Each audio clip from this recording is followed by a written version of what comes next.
শুধু একটি ইস্যু, সরকারি চাকরিতে কোটা সংস্কার। আর সেই দাবিতেই উত্তাল হয়ে ওঠে গোটা বাংলাদেশ। রাজপথে নামে শিক্ষার্থীরা, বাঁধভাঙা জোয়ারের মতো ঢেউ তোলে এক কর্মসূচি, বাংলা ব্লকেড।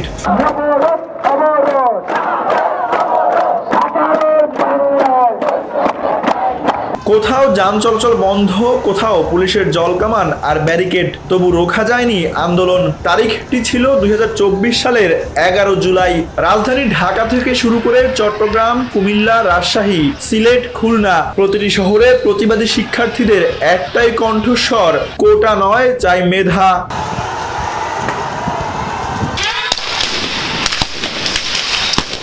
শাহবাগে অবস্থান নেয় হাজারো শিক্ষার্থী, পুলিশ ব্যারিকেড দেয়, জল কামান চালায়, মোতায়েন করা হয় সাজোয়া যান। বিকেল 5টায় ব্যারিকেড ভেঙে শিক্ষার্থীরা ঢুকে পড়ে মেট্রো স্টেশনের নিচে, পুলিশ পিছু হটতে বাধ্য হয়।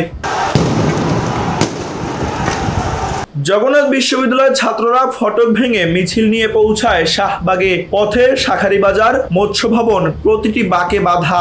ইডেন ও ঢাকা কলেজের শিক্ষার্থীরা আটকে পড়েন সায়েন্স ল্যাব ও নীলক্ষেতে। উত্তেজনা বাড়ায় ছাত্রলীগের পাল্টা মিছিল।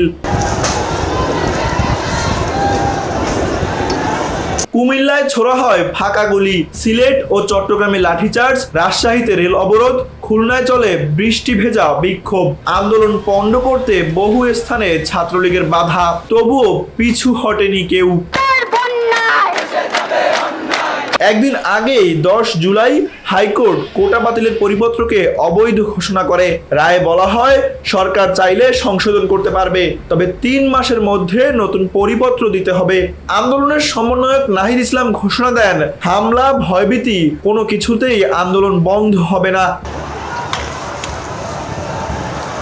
সরকার আন্দোলন মোকাবেলায় প্রস্তুত ছিল। বৈঠকে সিদ্ধান্ত হয়, প্রয়োজনে আইন শৃঙ্খলা বাহিনী শক্তি প্রয়োগ করবে।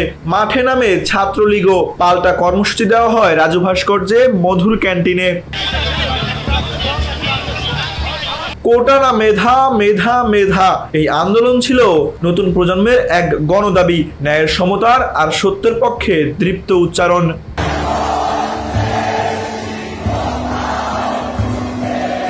Tanvir Ahmed, NPB news.